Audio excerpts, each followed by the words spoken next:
দেশের সর্ববৃহৎ ও প্রধান স্থলবন্দর বেনাপোল।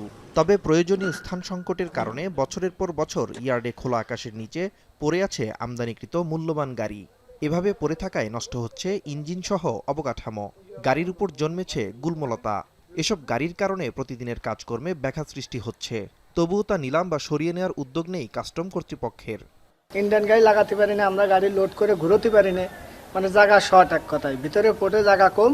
বন্দর ব্যবহারকারীরা বলছেন, বছরের পর বছর পড়ে থাকা গাড়ি ও মালামাল দ্রুত নিলামে তোলা হলে সমস্যা কিছুটা কমবে, পাশাপাশি বন্দরের কার্যক্রমেও গতি বাড়বে। বিভিন্ন ইয়ার্ড নাই, ইয়ার্ডের কারণে আমরা বিভিন্ন মালামাল নামাতে পারছি না। এখানে যদি নিলামও হয়, সরকারও এই নিলাম থেকে কিছু টাকা তার সরকারের কোষাগারে যায়। গাড়িগুলো নিলামের জন্য প্রয়োজনীয় ব্যবস্থা গ্রহণে শুল্ক বিভাগকে একাধিকবার চিঠি দিয়ে অবগত করা হয়েছে বলে জানালেন বন্দরের উপপরিচালক। এগুলা যাতে নিলামে বিক্রি বা অপসারণের জন্য আমরা শুল্ক বিভাগকে ইতিমধ্যে একাধিকবার পত্র প্রেরণ করেছি এবং আমার মনে হয় যে সেখান থেকে তারা এ বিষয়ে প্রয়োজনীয় পদক্ষেপ নেবেন। এদিকে কাস্টম কর্তৃপক্ষ বলছে, পড়ে থাকা গাড়িসহ নষ্ট হয়ে যাওয়া অন্যান্য দ্রব্যাদি অবিলম্বে নিলাম ও কার্যক্ষেত্রে ধ্বংস করার উদ্যোগ নেওয়া হয়েছে।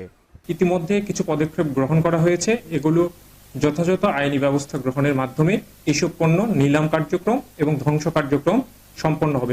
গাড়ি ছাড়াও বন্দরের বিভিন্ন স্থানে চেসিস সহ বেশ কিছু পণ্য স্থান দখল করে রেখেছে, পাশাপাশি পড়ে থেকে নষ্ট হচ্ছে। বেনাপোল স্থলবন্দরের স্থান সংকট নিরসনে দ্রুত পদক্ষেপ না নিলে দেশের বাণিজ্য কার্যক্রমের নেতিবাচক প্রভাব পড়তে পারে বলে আশঙ্কা সংশ্লিষ্টদের। এখন যশোর।